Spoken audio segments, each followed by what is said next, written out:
in your contract, I want to confirm, hao waheshimiwa wakikubali, tukipata pesa, na nitaongea mambo ya pesa, tukipata pesa, lazima hata kama mtu kwa contract apewe pesa equivalent na yule ambaye is in permanent and pensionable terms.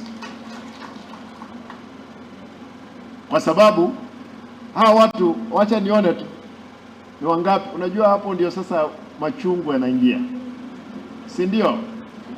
Hebu wale wako na miaka 45 kuelekea juu, weka mkono juu tafadhali. Mama, angalia, wako wengi. Msijali, mimi ni gavana wenu. Mambo mengine tunaongea kando ya tent,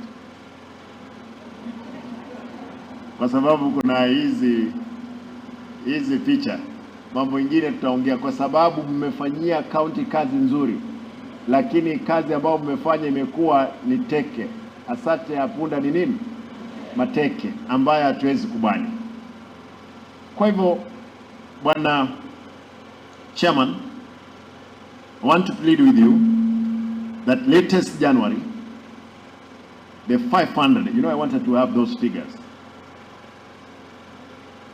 Ile list iko hapo. Ile list. Wewe Chairman. Ile list ya wale ambao wame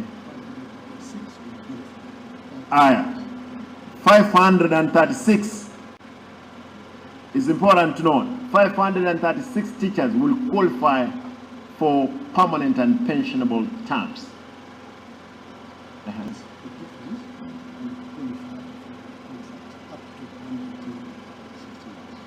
All right.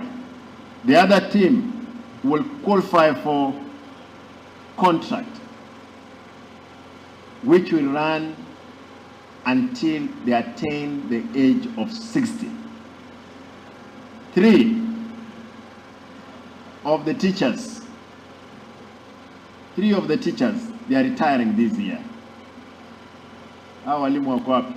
No, I want to recognize them, na lazima niwafanyie kitu mzuri. Hao walimu ambao wa retire.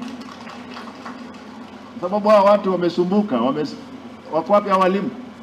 The 3. Yuko wapi mama? Mama, come.